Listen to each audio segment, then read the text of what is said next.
शिवसेनेचा आज 59वा वर्धापन दिन. षण्मुखानंद सभागृहात उद्धव ठाकरेंची तोफ धडाडणार, तर वरळीतील NSCI डोममध्ये एकनाथ शिंदे कार्यकर्त्यांना करणार संबोधन.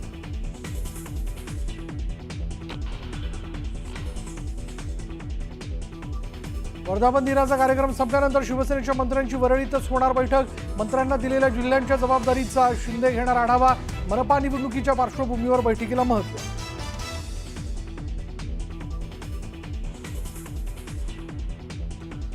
शिंदेंच्या शिवसेनेकडून मनसेसोबत युतीची चर्चा अंतिम टप्प्यात आल्याची सूत्रांची माहिती.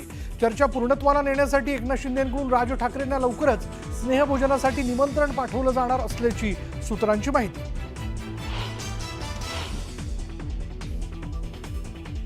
मुख्यमंत्र्यांना एलिमिनेट करण्यासाठी शिंदे गटाकडून अघोरी विद्येचा वापर. उभाटाचे खासदार संजय राऊतांचा गंभीर आरोप.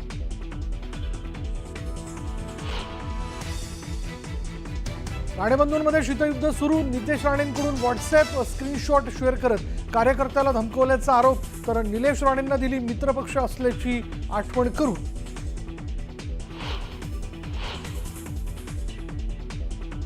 जगबुडी नदीनं ओलांडली धोक्याची पातळी. खेड शहरात पाणी शिरल्यानं व्यापाऱ्यांची धावपळ. नागरिकांना सतर्क राहण्याच्या सूचना.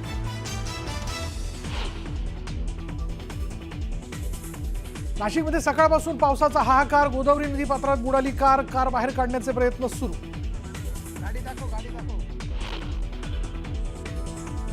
जोरदार पावसामुळे इंद्रायणी नदीच्या पाणी पातळीत मोठी वाढ. भक्ती सोपान पूल गेला पाण्याखाली. संपूर्ण इंद्रायणी घाट केला रिकामा.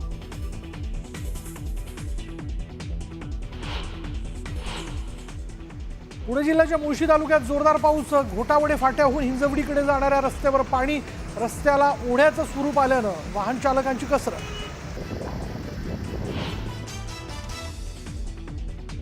विलेपार्लेच्या साठे महाविद्यालयातील विद्यार्थिनीची आत्महत्या. इमारतीवरून उडी मारत संपवलं जीवन. आत्महत्येचं कारण अद्याप अस्पष्ट.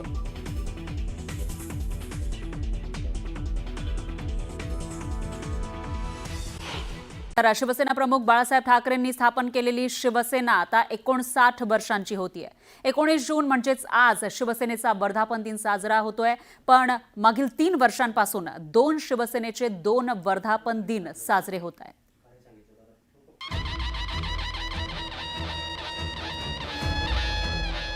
एकोणीस जून 2023 पासून शिवसेनेचे 2 वर्धापन दिन सुरू झाले.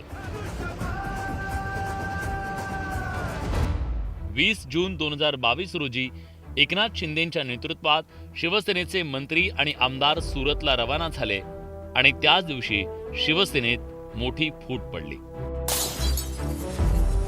निवडणूक आयोगानं धनुष्यबाण चिन्ह आणि पक्ष एकनाथ शिंदेंच्या शिवसेनेकडे देण्याचा निर्णय घेतला. तर उद्धव ठाकरेंनी मशाल चिन्हासह राजकीय वाटचाल सुरू केली.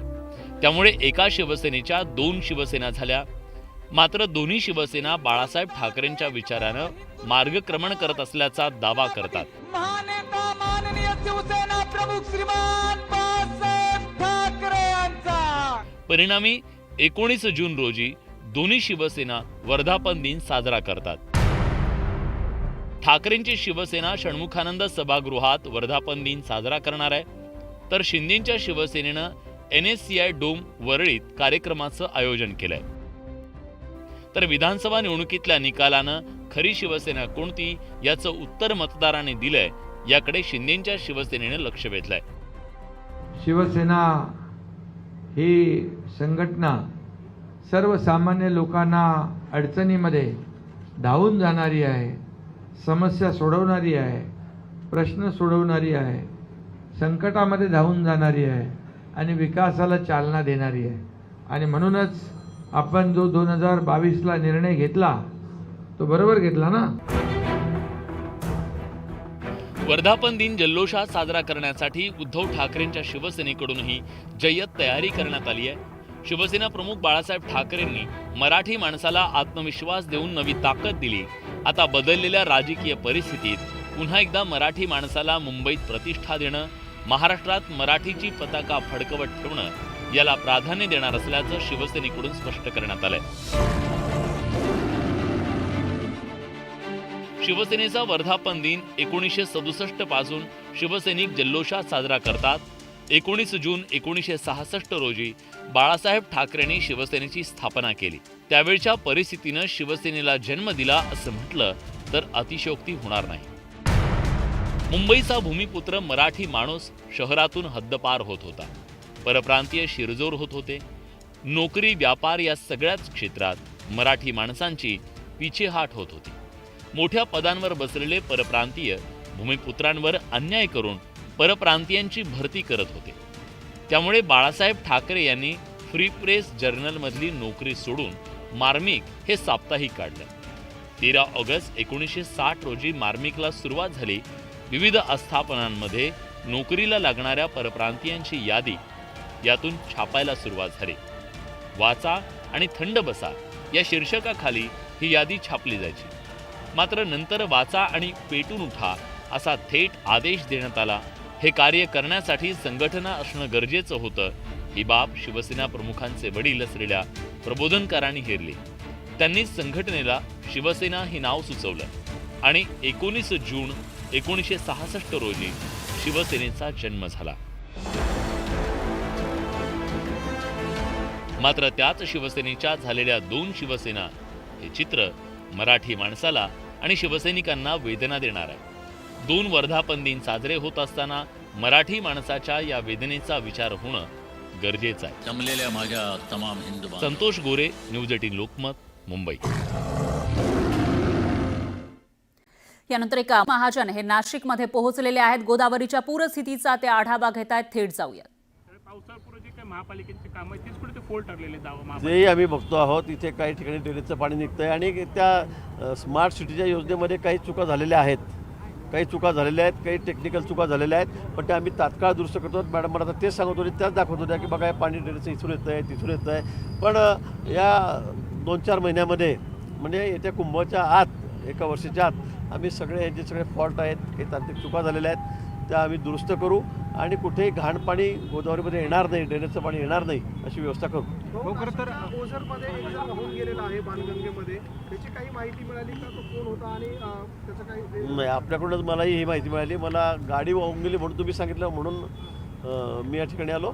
पण कोण कुठे ओझरला का कुठे कोण व्हायला असेल तर त्याची निश्चित मी माहिती घेतो. भाऊ, राज्यभरातच अनेक ठिकाणी पाऊस हा मुसळधार झालेला आहे. अनेक ठिकाणी पाणी साचलेलं आहे. कुठे रस्ते बंद झाले आहेत. एकंदरीतच पूर्ण राज्य पातळीवरती कसं आपत्ती व्यवस्थापन मंत्री मला वाटतं आता पावसाळा म्हटलं म्हणजे पाऊस पडणार आहे.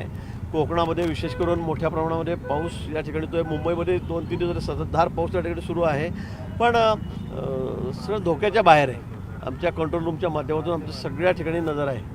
आमच्या NDRFच्या टीम असतील, SDRFच्या टीम असतील, पोलीस यंत्रणा आहे, फायर ब्रिगेड आहे, हे सगळे अलर्ट आहेत.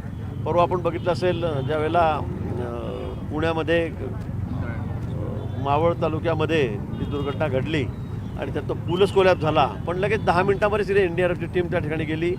CRPFचा कॅम्प तिथे मोठा बाजूला होता. ते सगळे जवान त्या ठिकाणी धावून गेलेत. सगळ्यांनीच त्या ठिकाणी मदत केली आणि खूप मोठा अनर्थ त्या ठिकाणी टळला. त्याच्या सुरुवातीला आपणच बातमी दाखवली की 25-30 लोक वाहून गेलेत. पण त्या सगळ्या वाहणाऱ्या लोकांना स्थानिक गावकऱ्यांनी त्या ठिकाणी अडवलं, त्यांना वाचवलं आणि मोठा अनर्थ त्या ठिकाणी टळला. गिरिजो, एक राजकीय प्रश्न.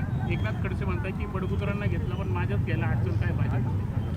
आता तुम्हीच आत्मपरिशोध करा की तुम्ही बडगुजरांपेक्षा चला. तर गिरीश महाजन यांनी पूरस्थितीचा आढावा घेतलेला आहे आणि त्यानंतर त्यांनी ही प्रतिक्रिया दिलेली आहे. दरम्यान ही दृश्य आहेत गोदावरी पात्रामध्ये जी गाडी अडकलेली होती तिथली आणि ही गाडी काढण्याचे प्रयत्न सुरू असल्याचं दिसतंय. दरम्यान ही गाडी बांधून ठेवण्यात आली आहे ती वाहून जाऊ नये म्हणून. तर गिरीश महाजन यांच्याकडून या पुराची पाहणी करण्यात आलेली आहे. आत्ताच त्यांनी प्रतिक्रिया दिली आहे. बडगुजर यांच्याविषयी सुद्धा त्यांना प्रश्न विचारण्यात आला होता पण त्याच्यावर फारसं बोलणं त्यांनी टाळलंय. आणि दुसरीकडे सध्या नाशिकमध्ये काय परिस्थिती आहे याविषयी सांगितलंय. तर ही दृश्य आपण बघू शकतो. या ठिकाणी ते आढावा घेताना दिसत आहेत. नाशिकमध्ये मागील 24-25 तासांपासून मुसळधार पाऊस पडतोय आणि त्यामुळं गोदावरी पात्रामध्ये गाडी अडकलेली होती आणि याशिवाय गोदा परिसरामध्ये जो आसपासचा परिसर आहे गोदावरी नदीच्या तिथं पाणी साचल्याचं दिसून आलं होतं. कमरेपेक्षाही जास्त पाणी साचलेलं आहे. त्यामुळं वाहनांना धोका निर्माण झाला आहे आणि लोकांचेही हाल होताना दिसत आहेत. या सगळ्या पार्श्वभूमीवर मंत्री गिरीश महाजन यांनी इथल्या पूरस्थितीचा आढावा घेतलाय, पाहणी केली. यानंतर बातमी आहे नंदुरबारमधून. नंदुरबार शहरासह जिल्ह्यामध्ये जोरदार पाऊस सुरू आहे. जिल्ह्यातील सर्वच नदी नाले वाहू लागलेत. आज अशामध्येच शहरामधून वाहणाऱ्या पाताळगंगा नदीच्या पातळीत वाढ झाली आहे. पाताळगंगा नदीतील ब्रिटिशकालीन बंधाराही ओव्हरफ्लो झालाय.